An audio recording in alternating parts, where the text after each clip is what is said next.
sí el juez me va a declarar la existencia de una vía judicial, que me imagino mucho les habrá pasado, ¿verdad? O efectivamente podría conocerlo con el amparo. Esta situación nos da, entiendo yo, al carácter el aspecto más importante del caso. El hecho de que mi caso sea urgente no quiere decir que el amparo sea el mecanismo idóneo o ideal para yo procurar la protección. Y esto a sabiendas de que pues tienen múltiples procesos, tienen escasos recursos humanos y tecnológicos para hacerle frente. Y lo más importante, tienen un rigor o una limitación legal. En un proceso de amparo, uno no puede identificar, por ejemplo, si en un proceso de contratación o licitación pública que se esté llevando por una institución, su oferta era la más adecuada. Eso es imposible.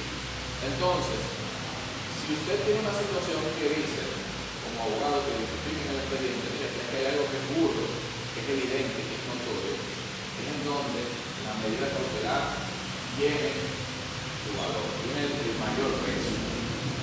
¿Por qué? Porque si bien en la medida cautelar, como vamos a ver más adelante, también hay unos límites, el juez cautelar no tiene distinto al referimiento, no tiene ni la necesidad ni el poder de establecer cuestiones de fondo, como se identifica en la ley. No tiene la necesidad de acreditar si aquí hay un derecho vulnerado, sino que hay una expectativa de derecho vulnerado, conforme y a propósito de esa similitud con el procedimiento. Pero lo hace también en el sentido de que hay un proceso o un sometimiento ulterior, o ya en curso, que es el que va a resolver el asunto. Y que yo con un tema de que si no intervengo en el momento, pues ya no habrá nada que decidir. Hay situaciones inminentes y que dependerán del espíritu conservador de los jueces que ejercitan su debida tutela. Sé que hace unos meses se ha tratado el tema del acceso a los servicios públicos. No sé si tienen presente el Tribunal Constitucional ha venido a recoger un poquito la situación del acceso al agua, del acceso al gas provocado en ocasión de los cobros a través de condominios. Hace unos años se había visto la táctica o la situación recurrente de que si usted no pagaba o si usted se encontraba en un apartamento que alquilaba con alguna deuda, pues entonces el servicio era suspendido. Ese tipo de cuestiones desde el 2016 se vienen diciendo no se puede una persona limitar el acceso al agua potable, el tema de dignidad humana y del cumplimiento de los tratados internacionales. ¿Por qué les digo esto? Porque hace unos meses, porque 2 o 3 años, el Tribunal Constitucional dice que el amparo no es la vía adecuada para resolver esta situación. Estas situaciones tienen que resolverse entre la jurisdicción inmobiliaria. ¿Por qué? Porque hay muchas situaciones como estatutos, como reglas específicas que hay que identificar en las cuales el juez tampoco tiene las condiciones para introducirse plenamente en esa protección, independientemente de que haya muchos principios rectores que ustedes conocerán.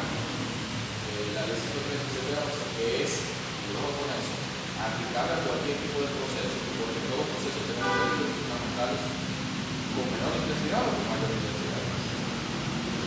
Esta ley establece principios rectores como la efectividad, donde el juez tiene que remover cualquier tipo de apoyo para proteger actualmente el derecho de una persona. No obstante a eso, hay un freno, y si no resiste un análisis superficial, un análisis de lo evidente, que desde ahí ya comienzo a darle una pincelada importante, que es algo que yo siempre he señalado con mucha frecuencia. Yo no tengo que explayarme más de 50 páginas para una solicitud de medida cautelar, porque si tengo que hacerlo de entrada, ya es complejo convencer. Si yo tengo que durar acá con ustedes hasta las 7 de la tarde para explicarles básicamente la generalidad de la medida cautelar, quiere decir que yo no he sido eficiente. Quiere decir que primero el rol que vine aquí que se me designó de que de 9 a 12 se diera verdad y se le empujara a ustedes esa curiosidad de seguir estudiando sobre ello, pues evidentemente no lo veo en objetivo, y en ese caso es que el juez se encuentra dentro de unos parámetros. Y esos parámetros se encuentran especialmente en la ley 1305. Es una ley bastante corta, tiene unos 9 o 10 artículos probablemente. ¿Ustedes saben cómo se definiciones hay sobre la medida cautelar? Un solo artículo. Un solo artículo que en total tiene 4 o 5 párrafos. Ese es el régimen que el legislador nos ha permitido a nosotros como ciudadanos para hacerle frente a todas estas vejaciones.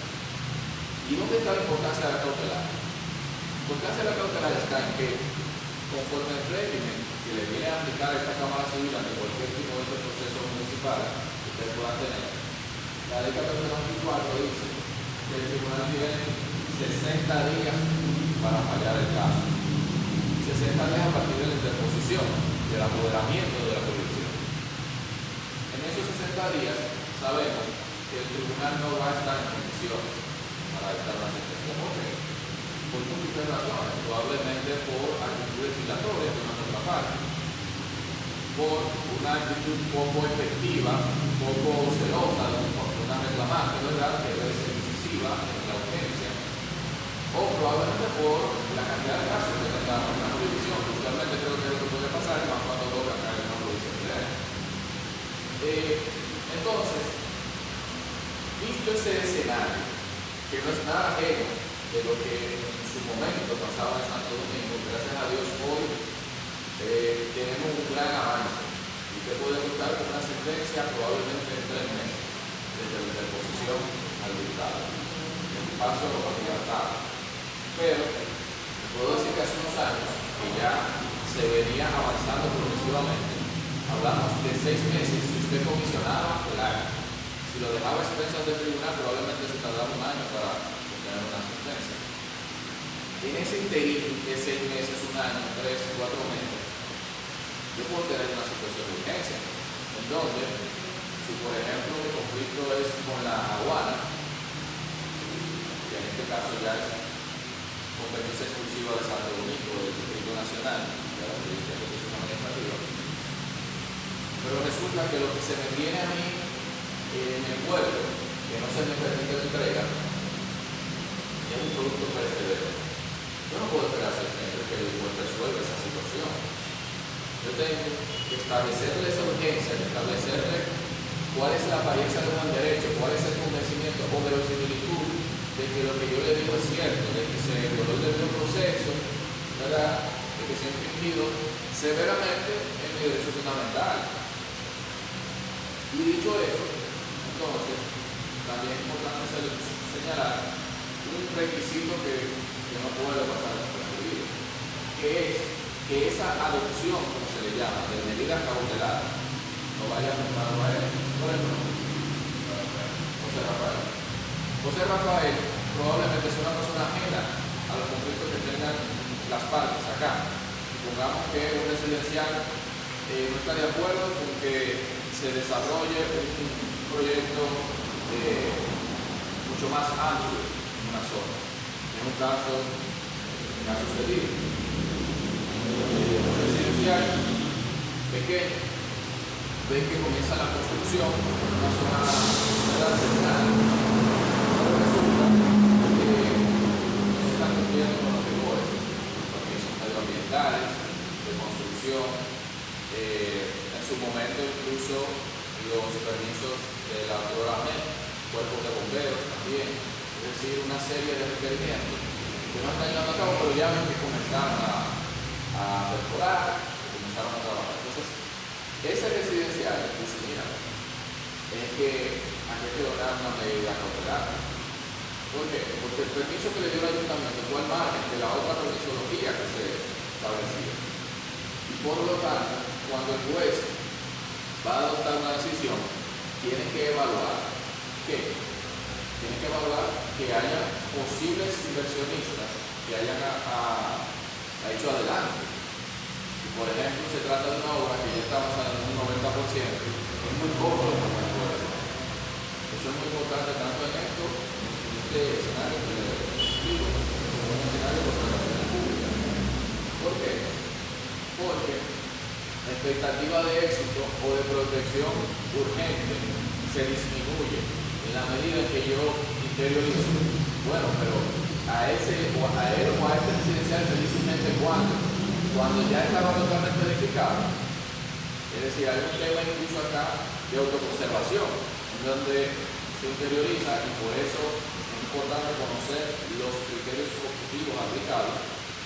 Bueno, quizás un juez sea conservador o más liberal y entender que a pesar de ello, los derechos de las personas, del medio ambiente sano, de que van a transitar más vehículos y de otras limitaciones que van a tener incluso hasta sus hijos en áreas de recreación, sean igualmente importantes. Y con eso, yo creo que podemos dar paso a la jurisdicción competente. Vamos a ver quién es que debe de conocer esta ley. La ley 1307 señala en su artículo 7 que el juez o jueza presidente de la jurisdicción contenciosa administrativa conocerá de las medidas cautelares. Pero además señala que es el presidente o el de una de sus salas. De manera que en Santo Domingo existen 5 salas ordinarias de una presidencia. Cualquiera de estos jueces presidentes puede conocer también ese tipo de solicitudes. Acá tendríamos entonces que esa Cámara Civil hace esa función de carácter con naturaleza plena. Decir sobre esto que la competencia territorial la define, en el caso de ustedes, el asiento de la institución a que estén demandando. Por ejemplo, el ayuntamiento con el asiento, acá en Constanza, pues evidentemente es aquí en el corresponde. De hecho, me parece, no sé si ya se hizo distrito judicial de Constanza. Sí, cuando yo estudié no lo era, por eso lo recuerdo. Porque el magistrado dominicano, era quien no Montero, después de la Suprema, señalaba que las matas de Farfán, que también del distrito judicial y Puerto Plata eran las 3 excepciones. El distrito judicial respondía exclusivamente a las circunscripciones de cada provincia. Eran 32 provincias y había 35 distritos judiciales por estos 3 que eran la nota adicional. Entonces, ya tenemos ahí quién es la jurisdicción, quién tiene que conocer. Pero es importante tener en cuenta, y quizás al margen de lo que nos convoca aquí, que si usted tiene algún tipo de proceso en donde pueda demostrar que la actitud de las personas ha sido arbitraria, usted puede, a través de la acción de amparo, cometer a múltiples dependencias, por ejemplo, del Ministerio de Salud Pública, del Ministerio de Educación, que existe acá, sin ningún tipo de inconveniente ante esa misma Cámara Civil.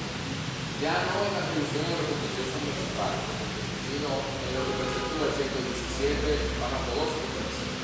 Ahí se establece una disposición provisional en donde usted no tendrá que ir a la jurisdicción administrativa, que es la que tiene esa competencia general, sino de que esta misma Cámara reconozca cualquier tipo de transgresiones que existen.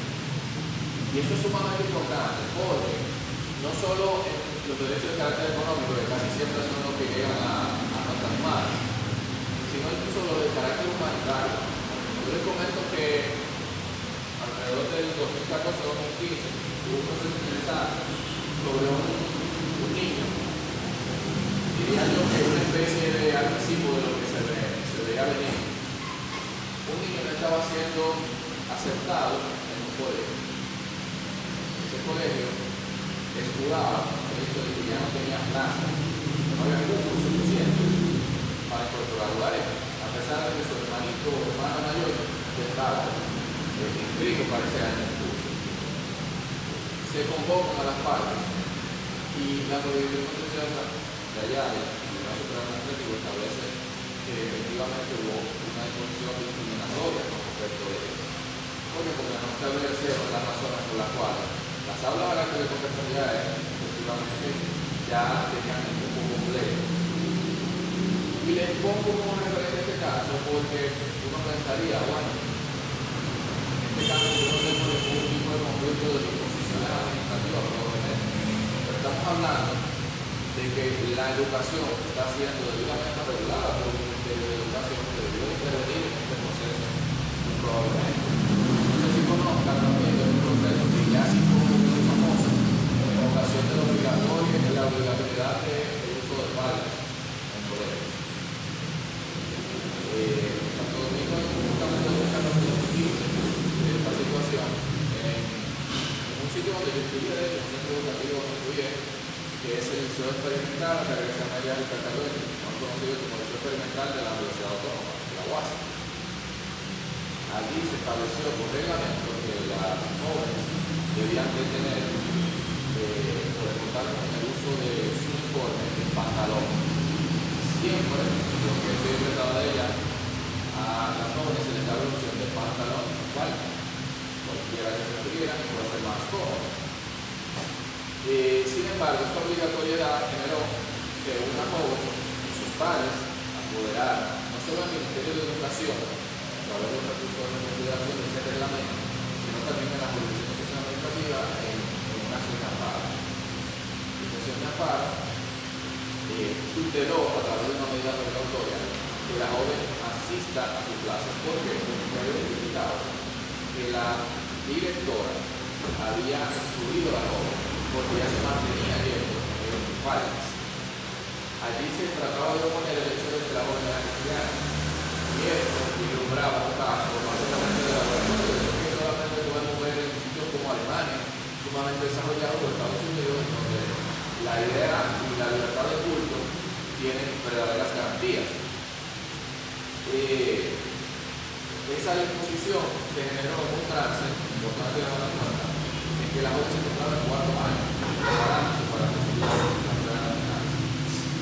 Y evidentemente, un poco por referencia a este caso, porque la solución a este proceso no vino de una decisión profesional, a pesar de que coayudó la medida precautoria tomada por los jueces, fue una resolución del Ministerio que impuso la revocación de ese uso obligatorio a través de una resolución porque se había apoderado de un recurso de la. De hecho, yo tengo que tener una solución por ahí, si desean.